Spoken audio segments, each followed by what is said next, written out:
Los Angeles City Councilwoman Traci Park joining me now. Good morning, Councilwoman. Thank you so much for making time. First, I want Good to morning. ask how you're doing, how the people in your community are doing. This has been an absolutely terrifying and horrific week for my constituents in the Palisade area.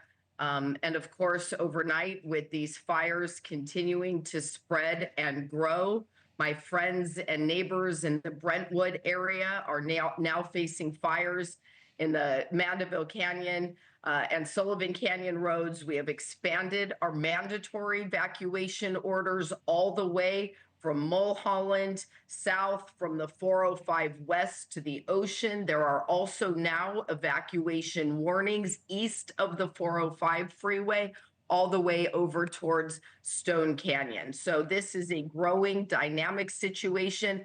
My team and I have been on the ground ensuring that we had resources to make sure the evacuation process moves smoothly. I've also been in regular communication with LAPD to make sure that we have adequate security resources in the area. And of course, I have been in constant communication with our partners at LAFD about resources in the area, fighting this fire to protect lives and to save homes in these wonderful special communities here on the west side of LA.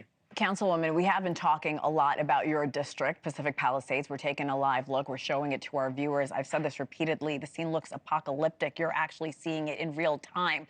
The fire is now larger than the island of Manhattan. So for many of us that aren't familiar with this area, it's so hard to grasp the devastation. Can you talk to us about the gravity of the destruction that you're seeing? It's incredibly hard to describe and to even get your head around. The Pacific Palisades are gone. This was an absolutely spectacular, beautiful, thriving community of families and children and seniors, generations who have lived in this part of Los Angeles.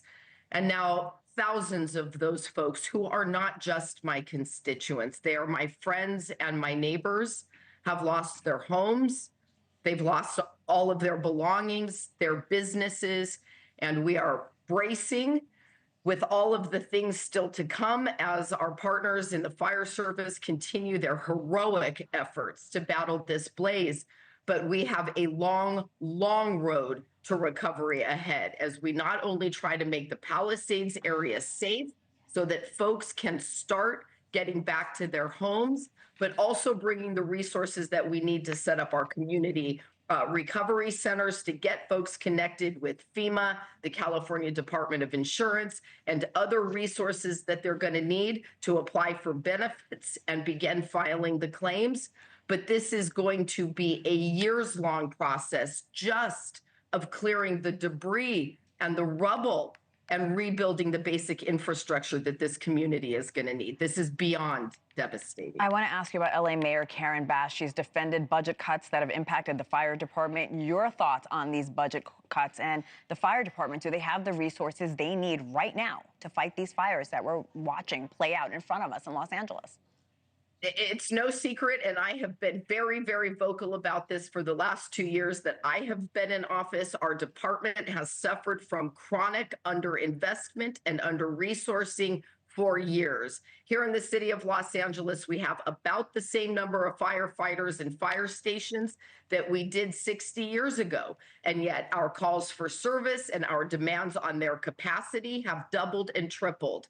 Our firefighters and paramedics responded to over 500,000 calls in Los Angeles just last year. But we know from reports that were issued just last month in December that because of low staffing levels, our emergency response times in some cases are twice the national average. We know from that report that I went to Fire Commission to speak publicly about just a couple of weeks ago, also indicated that in the city of Los Angeles, we need at least 62 new fire stations to adequately staff the needs of Los Angeles on an average day, not in the middle of a raging wildfire, in the middle of our densely populated communities. So the issues that we are confronting here are not new.